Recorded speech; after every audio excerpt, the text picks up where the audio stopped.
What's up, guys? Got a little YouTube video for you.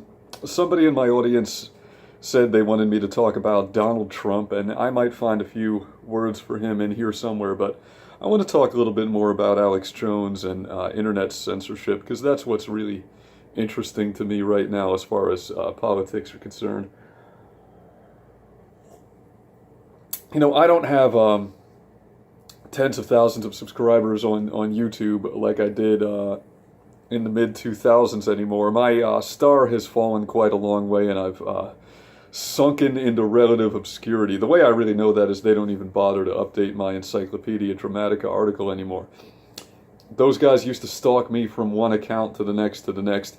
Hey, here's where this guy is now, and now, you know, if you look at it, I think it says fake Sagan deleted his channel and left the internet forever, and he's just gone. So there's nothing on there about this channel at all. They don't know I exist. They don't care. Nobody cares.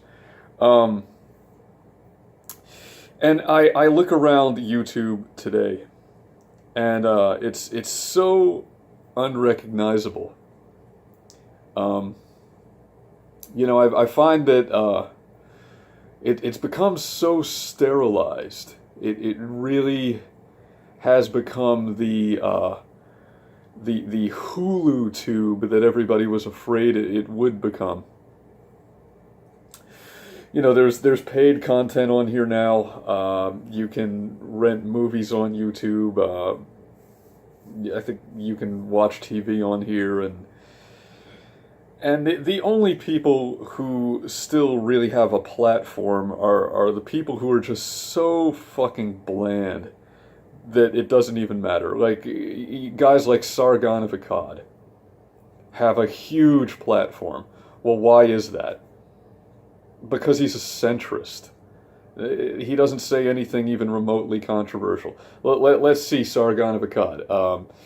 He thinks politically correct culture is a little bit out of control, and for the most part, he's a liberal and a centrist. Congratulations, you're a morning drive time talk radio DJ. You know, you and every other fucking Joe Schmo in the country thinks this way. That's why you're allowed to have a big platform. But if he were saying anything meaningful, he'd be gone. If he were saying anything controversial, he would either be banned or deplatformed in a sneakier way. I feel like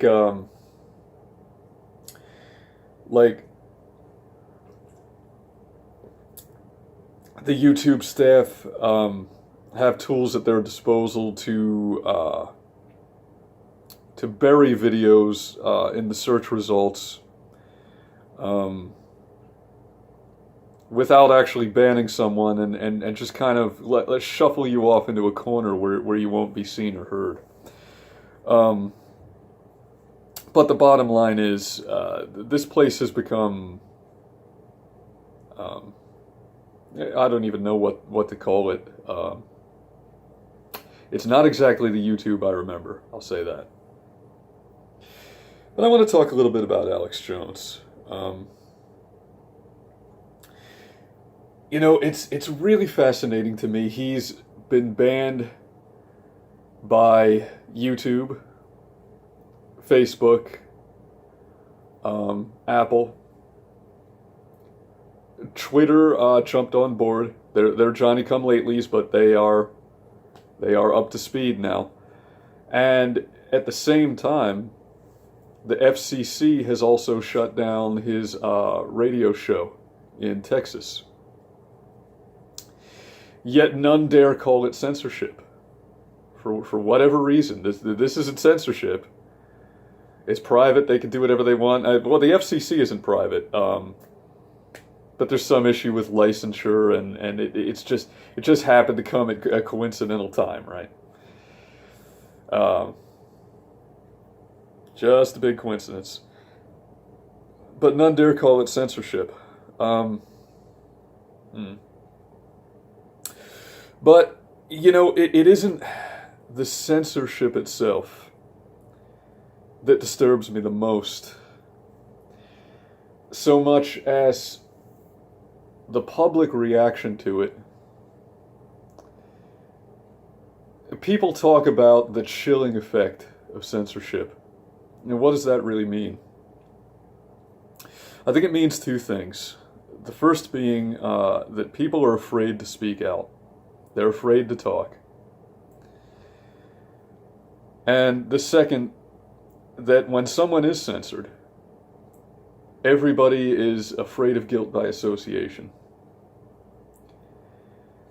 And you start seeing this really smarmy attitude where people will say, I certainly don't support Alex Jones. Woo!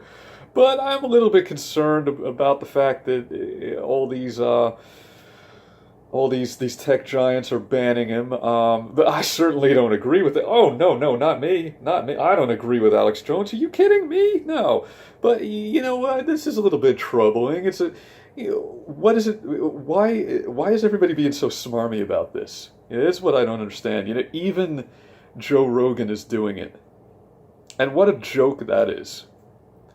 That a guy who talks about being contacted by alien consciousness on DMT trips and openly questions the moon landing as a hoax on his podcast, which Joe Rogan has done, and that's his right to do so. We're allowed to question things. We don't have state-mandated doctrines like the Soviet Union. You're allowed to question. I wouldn't call Buzz Aldrin a liar to his face unless you want to get punched by an old guy. But you're allowed to question things. But the point is, for a guy like Rogan to push Alex Jones to arm's length and say, oh, well, don't lump me in with this conspiracy theorist. What a joke. What an absolute joke. And it just seems to me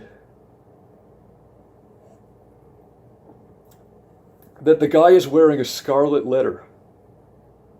And everybody is afraid to be seen as an Alex Jones supporter.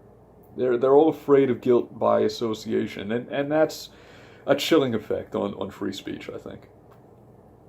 And I'll go ahead and step out on a limb and invite ridicule upon myself with a little conspiracy theory of my very own, which is that these memes we see everywhere, gay frogs and the humble water filter salesman, etc., so forth, they don't exactly feel organic to me. I'm going to go ahead and say that.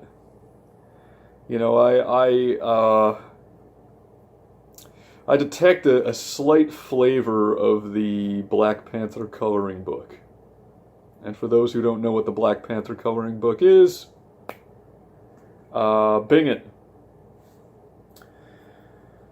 Fucking DuckDuckGo that shit.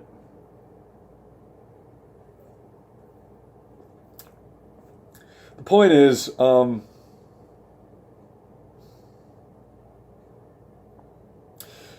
I've never found myself wishing that I had credibility before. When I was in my early 20s, I read a book by Henry David Thoreau. It wasn't Walden, it wasn't his notes on civil disobedience. I can't remember the title, but I think it was one of the books that he wrote in jail. He was in jail for being a tax resistor. And he was talking about his neighbors and to the extent that he had friends in Concord, Massachusetts, his friends, his neighbors, his friends, people that knew him in his hometown of Concord, Massachusetts. And he was talking about the way they reacted to his political activism and his civil disobedience. And he talked about the way he had become an object of scorn and ridicule. And he was sort of ostracized from the polite circles of society. And I'll never forget what he said. And I think it would be fair to say that I never would have been fake Sagan had I not read these words, because they influenced me so much. He said, my neighbors judge me, sure, but who are they? Those were his exact words. Who are they? And it really influenced me. I think that was the moment when I realized that it doesn't fucking matter what people think. No, let me amend. Of course it matters what people think. That's the essence of politics. But that you, at some point, you have to plant your feet in the terra firma, dig in, and just decide, this is where I stand. And come what may, I won't be moved.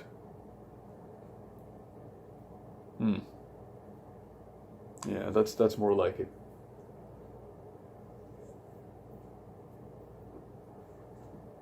You know, I think I'm sort of in the untouchable cast of political commentators here on YouTube now. Owing, of course, to my own eccentricities, holding the amazing atheist at gunpoint, etc., so forth, which I still think was a hilarious thing to do. But as I said, I for the first time ever, I find myself wishing that I did have credibility, if only to shred it by standing with Alex Jones and saying, yeah, I'm willing to be lumped in with this guy. Count me among the conspiracy theorists. Because I think that for me to endorse Alex doesn't say very much, because somebody like me is kind of expected to agree with Alex Jones.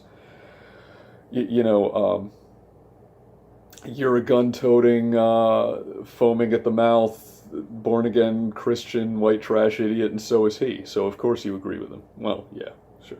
Maybe that's all it is. But what does it really mean not to be an Alex Jones supporter? Because this is the chorus that I keep hearing from everybody who talks about this issue. They keep saying, I don't support Alex Jones, but. It always starts that way. I don't support Alex Jones, but. Well, I don't think that you have to agree with everything the guy says to be a supporter. I don't think that supporting Alex Jones means that you think the Sandy Hook shooting didn't happen, or that the Stoneman Douglas shooting survivors were crisis actors, or that Oklahoma City was a false flag, McVeigh was a patsy. He says a lot of things. We all know that. I think the essence of Alex Jones's message are things that most of us should be able to agree with. Bearing in mind that the accusations of racism are completely baseless. You know, I actually am a racist, and I've never seen any racist tendencies from Alex Jones. Unless just being white is enough to make you a racist. Maybe it is. Maybe racist is just a code word for white. But I don't think he's ever said anything to earn that title. I think it's been foisted upon him because it's a scarlet letter. It's racism, pedophilia, conspiracy theorist, which it was such a broad brush, you can apply that to a lot of things. But these three accusations are the scarlet letters of our culture. This is what you say about people to activate that amygdala, the lizard brain that makes everybody just say, whoa, I don't want to be associated with this guy. End the discussion right here.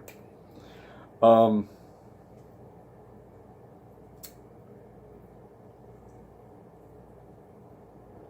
think the essence of Alex Jones's message is limited government, national sovereignty, not just for the United States, but for other countries as well. In other words, resistance to globalism, internationalism, These big trade agreements that seem to take away from the self-determination of the participant countries that are signatories to them. Free speech and individual liberty.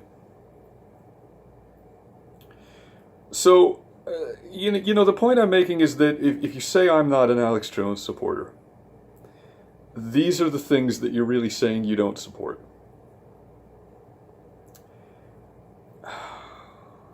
Because for as long as I've been aware of this guy's work, that's always been the core message. That's always been the central focus of what he does. He has his interesting theories. Some of them are more plausible than others, but at the heart of it, at the core, is just this sort of paleo-conservatism. Limited government, individual liberty, self-determination, and sovereignty. And I don't know what it says about all these people who are holding that at arm's length and saying, oh, I don't want to be associated with this. Don't lump me in with this crazy guy right here. I think the people that are doing that are making a very unfavorable impression of themselves. We'll put it that way.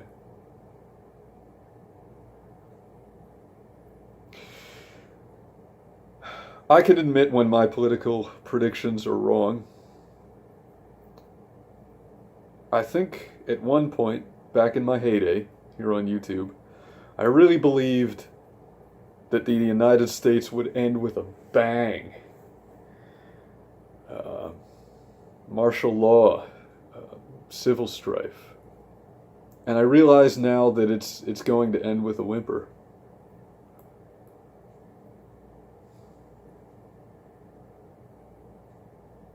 YouTube has become really fucking boring. Keep it fake.